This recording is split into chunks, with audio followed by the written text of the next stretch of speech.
Ford's Transit continues to rule the British large LCV market, its very name synonymous with its purpose. In the past, this may have had a great deal to do with tradition and the vast choice of derivatives on offer, but today's sales success is very much down to quality of product, thanks to a range of pokier, more efficient engines. Here's a vehicle that in short and medium wheelbase forms is as comfortable in taking on Vito and Vivaro-shaped medium-sized vans as it is in its bigger guises in dealing with large rivals of Master and Movano size. Here's a very complete commercial vehicle indeed. Think of a largish van and it's a pretty sure bet that you'll be thinking of this one, Ford's Transit, the self-proclaimed backbone of Britain. And it's true. Thousands of British businesses do indeed depend on this van. So successful has this vehicle been since its original launch back in 1965 that its very name has almost passed into our language, a byword for van versatility. This, though, is a vehicle that in modern times can no longer live on its history, on unquestioning repeat business. Never has the competition been tougher. Which is, of course, exactly why this Transit has never been better. Thoroughly revised in 2006 and further improved in the form that we're looking at here, with a range of greener, pokier, more frugal diesel engines that cost less to look after. Now, uniquely, Ford has always tried to do something with this product that no other brand has felt able to manage. Namely, to straddle two distinct market sectors, that for medium-sized vans and also that for the very largest LCVs, with just one product. Vauxhall, for example, needs its Vivaro and Movano models to do this. Renault, its Traffic and Master. Volkswagen, its Transporter and its Crafter. Mercedes, its Vito and its Sprinter, and the list goes on. Now, Ford contends that this is because such rival models are less flexible and adaptable than this Transit, and the list of derivatives available seems to bear this out. From just 78 different models back in 1965, there's now no fewer than 600 or so entities of Transit from which to choose, including a jumbo-sized version to take on the largest of its rivals. Today, whether your large van needs are to carry packages or even people, then this Ford remains an option you simply can't ignore. I remember back in the late 90s interviewing former Formula One world champion Jackie Stewart. He'd been working with Ford in the development of a whole series of new vehicles, as yet a few years away from launch. Which one had impressed him most, I wanted to know, expecting him to talk of a sports coupe or a hot hatch. Instead, he raved about the new generation Transit, talking of a kind of level of steering feel and response as yet unheard of amongst LCVs. All of which was duly delivered when that product got to market and is retained by this revised version, the steering feel being especially impressive. Now, like most commercial vehicles, this one handles better when fully loaded. But even in the unladen form that I'm testing here, cornering response is predictable and body roll well controlled. You'll find it even better if you're one of the few Transit customers who opt to specify their vehicle with rear-wheel drive rather than the usual front-driven layout. Not that anything to do with handling is why most customers choose the rear-wheel drive option. Better grip when fully laden is one of the many reasons why a rear-wheel drive Transit can handle heavier payloads and tow more easily. Most Transit configurations able to tow a brake trailer of as much as 2,200 kilograms. In fact, so effective is it that for most customers, the all-wheel drive option that Transit customers also get is in most circumstances unnecessary. All of which means that it's just as well that the brakes are up to the job. This was something that Ford improved in the 2006 model range refresh, adding disc brakes all round. Plus, you'll want this vehicle to be decently manoeuvrable around town, hence a reasonably tight turning circle that varies from 10.8 to 13.3 metres on most models. And should you be pulling away on an uphill junction, you'll be glad of Hill Start Assist to stop you drifting backwards before the power cuts in. Under the bonnet, the range is these days built around just one engine, a 2.2 litre TDCi Duratorque diesel unit developed in conjunction with Peugeot Citroën. that these days is Euro 5 compatible and is available to front-wheel drive customers in 3 states of tune: 100 PS, 125 PS and 140 PS. Rear-wheel drive Transit customers also get a more powerful version developing 155 PS. Now, it's a really torquey unit, plenty of pulling power from as little as 1500 RPM. And even in the entry-level TDCi 100 PS model, you get 310 Newton meters of torque, a figure that can rise as high as 385 Newton meters of torque if you go for the rear-wheel drive 155 PS version. This unit, which can operate with a clever auto start-stop system, is noticeably quieter these days, thanks in part to the 6-speed manual gearbox with its longer gearing that's now standard across the range. It also helps that Ford specify a full steel bulkhead behind the driver on all Transit models. It's all a world away from the rattly old TDDI diesels that Transit customers had to put up with until not very long ago. From the outside, the look of this Transit has changed little since its refresh in 2006. Function prioritised over form in a look rather reminiscent of Volkswagen's Crafter. Pride of place on the prominent 3-bar grille goes to the biggest blue oval badge that Ford fits to any of its models worldwide. On a practical note, it's good to see that steps have been incorporated into the bumper so that it's more easy to climb up and clean the windscreen. And when it comes to the bonnet, it's good from a security point of view to see that you'll need a key to open it. Inside, though, the quality of materials used isn't quite as good as with some rivals. Elements from plush Ford passenger cars do help lift the cabin ambience. Now, most Transits will be specified with the 3-seater front arrangement that I've got here. Now, the alternative is the front 2-seater arrangement that I've got in the double cabin van variant I've been driving here. Now, getting comfortable at the wheel is pretty easy, although the giveaway that this is an older design is found in the fact that there's no height adjustment for the steering wheel. It's an issue only partly alleviated by the height adjustable driver's seat. Now, one of the first things in this cabin that you notice as a user is this shelf in the middle of the dashboard that can be flipped over and creates a useful desk for filling out paperwork. Now, the provision of a couple of drinks holders means that it could also create an impromptu dining table, whatever. Now, what Ford found when researching this vehicle is that users place an enormous importance on having space around the cabin to store stuff, which is why you'll find a bottle holder and a cup holder at either end of the dashboard. You'll find large door bins. You'll find these useful lidded compartments in front of both driver and passenger. There's also a compartment to the left of the gear stick and a slot for storing parking tickets and toll tickets, plus a lidded, though not lockable, glove box. Let's start with what you'll pay. With hundreds of Transit derivatives from which to choose, giving you a one-sentence steer on Transit pricing is pretty difficult. Still, I'll try. The most affordable short wheelbase models can be had from surprisingly affordable prices, starting at around the £13,000 mark, with short wheelbase variants ranging up to anything, well, up to about £19,000. If you want to graduate up to a medium wheelbase model, then you'll need a premium of between £1,000 and £1,500, depending on the version you're looking at. And it's about the same kind of premium if you want to go on from there to a long wheelbase model. Now, swapping about between roof heights is slightly more affordable. The premium here is only a few £100s, depending on the particular roof height you're looking at.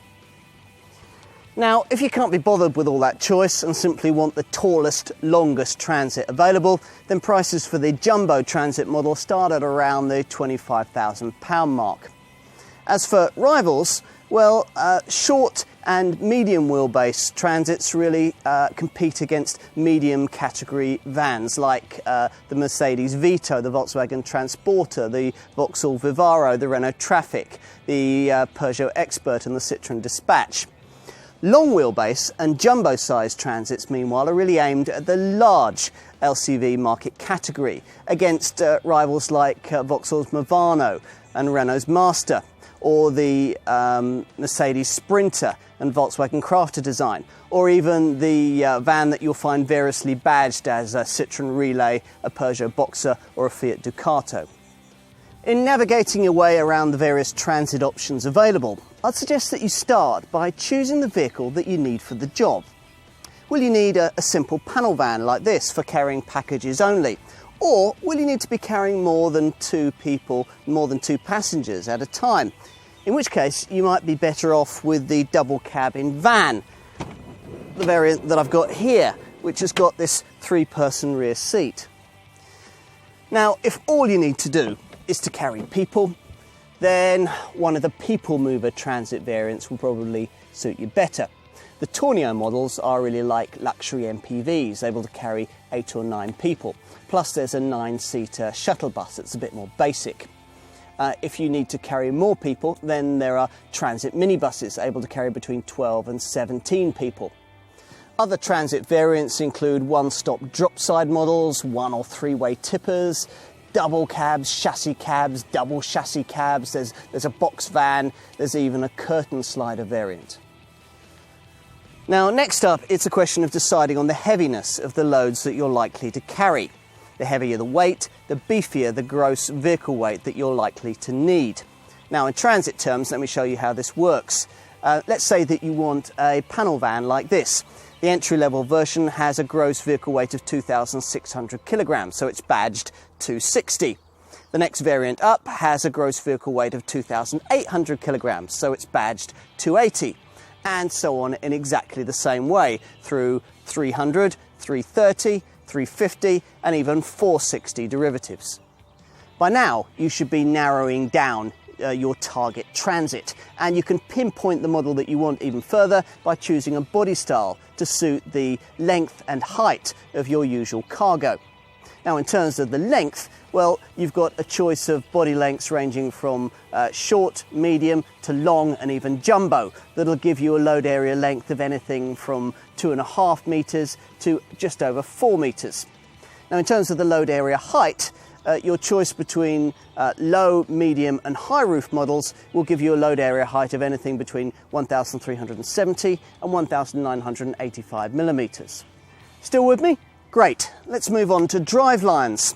No other brand offers you such a wide choice here. Now, most transit customers choose front-wheel drive, but those needing to tow or to take heavier loads may be better off with a rear-wheel drive derivative. There's a third option of an all-wheel drive setup, which might suit businesses regularly needing to transport loads over loose surfaces, say building sites, for example. Now, by this point, you should have a pretty good idea of what your ideal transit derivative is going to be.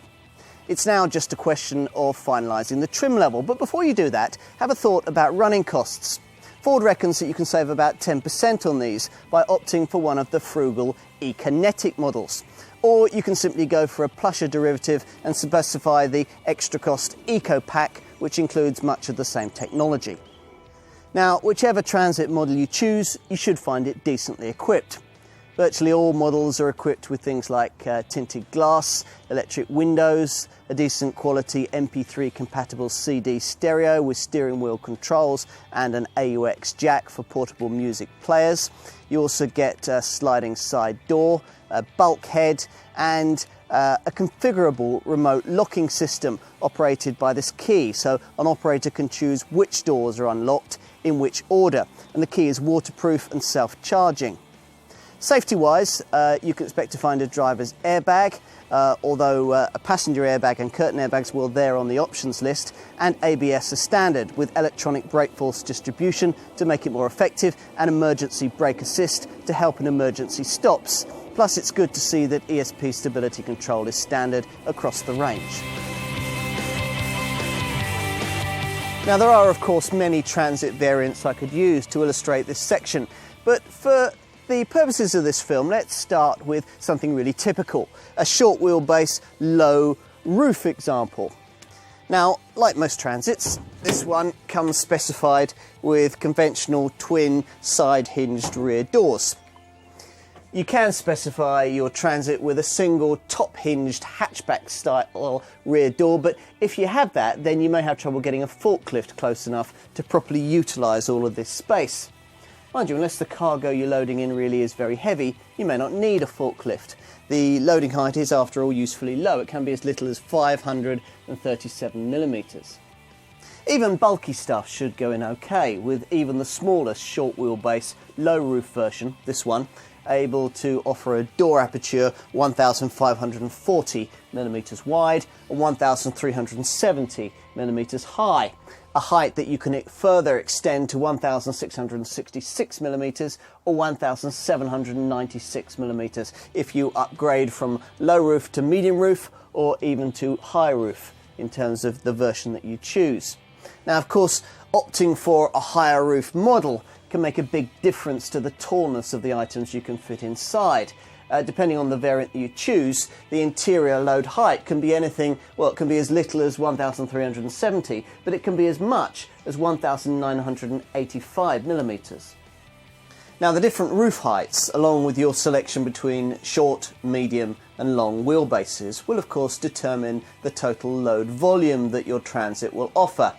At the bottom of the range, customers for the short wheelbase low roof model, that's this one, get 6.5 cubic metres, which, thanks to a load length of 2,582mm, is still enough to accommodate 3 Euro pallets or 8x4 boards flat on the floor. Now, make use of that space and you'll be glad of a total payload that can be up to 901 kilograms. Not enough? Well, then of course there are lots of other options. The simplest is simply to upgrade your roof height to medium, which will give you an interior load volume of between 8.3 and 8.5 cubic metres, depending on your selection between short and medium wheelbases. Now, going for the medium wheelbase will certainly help increase your payload, and that's something that you'll need if you opt for the high roof height. Match the high roof body style to a long wheelbase, and thanks to 3,399mm of load length, you'll then be able to fit in up to 4 Euro pallets and enjoy around 11.9 cubic metres of load space. And of course, there'll be a hefty payload to match, anything between 817 and 1,372 kilograms, depending on the variant you choose. And it's here that most medium-sized vans, LCVs like Volkswagen's Transporter, Mercedes Vito and Citroen's Dispatch, would stop. But with this Transit, Ford must cover not only the medium-sized LCV market, but also that for large vans. Products like the Mercedes Sprinter, the Volkswagen Crafter, the Vauxhall Movano, the Renault Master and the Peugeot Boxer. They call it the Jumbo Van, and it's a variant that, as well as having a high roof and a long wheelbase, enjoys an extended load area length of 4.1 metres, which means that you can carry up to 5 Euro pallets and enjoy a load area volume of as much as 14.3 cubic metres. Now, you shouldn't have to worry too much about the weight of stuff that you chuck in this top Transit. The payload, after all, can be as much as 1,210 kilograms, depending on the variant you choose. But you may have to have a care about the width of the items you're putting in. Now, in any Transit, you've got 1,762mm of width from side to side. But of course, the all-important dimension in many cases is the width you get between these two wheel arches. Now, in this standard small Transit, the low roof short wheelbase, you've got 1,390mm. But if you go for a jumbo Transit, the width between those wheel arches can narrow, depending on the variant that you choose. It can be as little as 1,140mm. Now, smaller loads can, of course, be loaded in via this sliding side door, which of course is even more useful if you go for the rear passenger carrying double cab in van version that I've got here. Now, one of these sliding side doors is standard. You'll find a second on the other side on the options list. Now, Ford has measured the aperture of this sliding side door very carefully so that even on this short wheelbase model, a Euro pallet will come out thanks to a width here of 1,030 millimetres. There's a height of 1,352 millimetres. On bigger versions, you get a bigger sliding side door. So if we take this double cabin van model as an example again, you've got 1,250 millimetres of width on the sliding side door and 1,600 millimetres of height. Of course, on passenger carrying double cab in van variants like this one, the sliding side door is for the convenience of rear-seated passengers rather than getting in packages. And it really is very comfortable and spacious back here. Now, the flip side of that is that double cab in van variants have a necessarily restricted rear load bay. Let's go and have a look.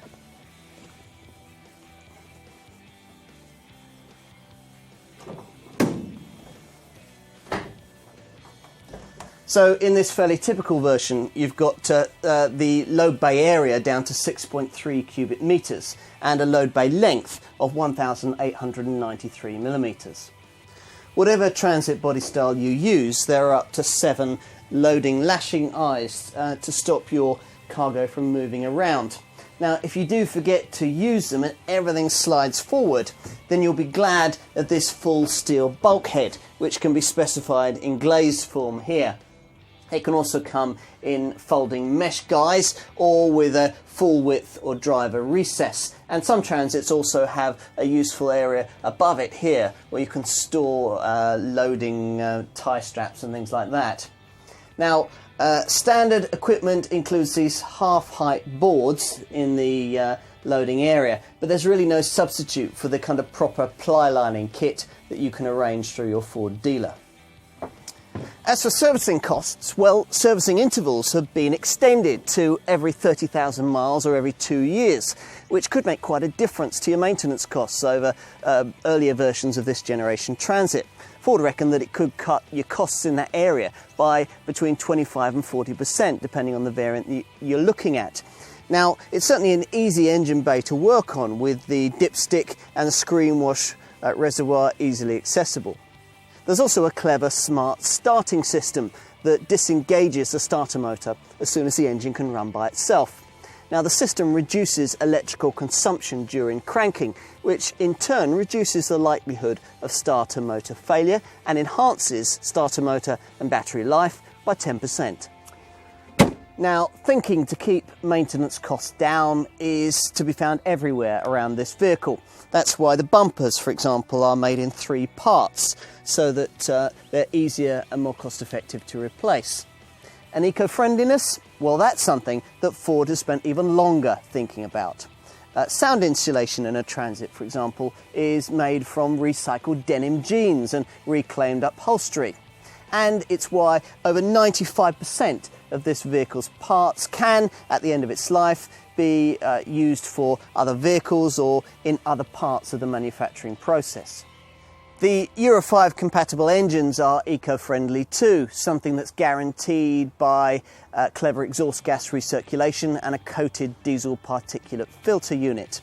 If you want to go further, well, you can do by specifying an optional Eco Pack, which includes a switchable speed limiter, which can restrict the speed of your Transit to just under 70 miles an hour, and a neat auto start-stop function, which cuts the engine when you're not using it, when you're stuck in urban traffic or when you're waiting at the lights. To go further still, what you need is a Transit Econetic. Now, Ford reckons that these variants can cut your operating costs by as much as 10%. Look at the figures and you can see why. The most affordable Transit Econetic model, that's the 100 PS FT280 short wheelbase low roof model, well, that can return a CO2 figure of as little as 173 grams per kilometre, and it can achieve nearly 40 miles to the gallon on the combined cycle. As for fuel consumption in more common Transits, well, most of them, even the more powerful models, should be able to average well over 30 miles to the gallon on a regular basis. And an optional long-distance fuel tank with size increased to 103 litres should enable you to cover long journeys with ease. What else? Well, insurance groups range between 5E and 7E for most models, and there's a standard 3-year 100,000 mile warranty, extendable to up to 5 years, plus 8 years of anti-corrosion perforation protection. Businesses buy this vehicle, I've come to realise, because it represents such a simple, straightforward, one-stop choice. Unless you're looking for a compact LCV, in which case Ford will wheel out their award-winning Transit Connect, it's hard to imagine a van preference or requirement that isn't satisfied somewhere within the Transit range. Whether you need to transport people or packages with front, rear or even all-wheel drive, in anything from a van that's merely large to one that's simply ginormous, this Ford satisfies it. Across the rest of Europe, the Transit enjoys none of the market dominance that it has in the UK. So, are continental buyers missing a trick? Well, before this test, I'd always rather doubted that, believing that British businesses bought yet another Transit because that's what they'd always done. Now, that isn't going to change anytime soon, but what is different today is the quality of product that they're buying into. Even when it was launched in 2006, this generation model still had rivals that were more efficient, more cost-effective to run. Now, though, there are very few competitors that can match the day-to-day operating costs of this Ford. It is, once again, number one for a reason.